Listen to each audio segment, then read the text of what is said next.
21 দিন আয়না ঘুরেছিলেন নওশাবা। 2018 সালে নিরাপদ সড়কের দাবিতে রাজধানী তখন উত্তাল। সড়কে নেমে এসেছিল বিভিন্ন শিক্ষা প্রতিষ্ঠানের হাজারো শিক্ষার্থী। তখন সরকার বিরোধী এক পোস্টের কারণে গ্রেফতার করা হয় অভিনেত্রী কাজী নওশাবা আহমেদকে। সে সময় অনেকেই এই বিষয়ে সমালোচনা করলেও তার পাশে দাঁড়াননি কেউ। কারাগার থেকে ফিরে চেষ্টা করেছেন নিজেকে আবারও মেলে ধরার, কিন্তু তার মনে যে গভীর ক্ষত জমা হয়েছিল তা তার ব্যক্তিগত, সামাজিক জীবন, এমনকি মানসিকভাবে প্রভাব ফেলেছিল।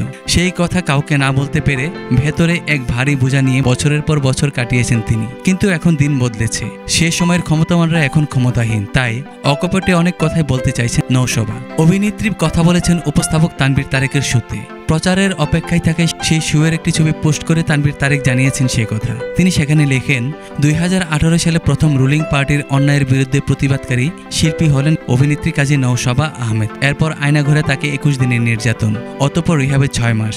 নিজের মেয়েকেই চিনতে পারতেন না।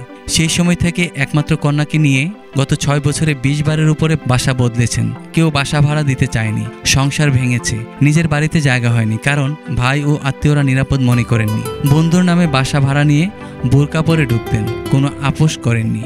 অনেক রকম অফার এসেছে, মামলা করেছেন আগেই, যা এখনও চলমান। গল্পগুলো আসছে, শুটি দ্রুতই প্রচার করা হবে বলে জানিয়েছেন তানভীর।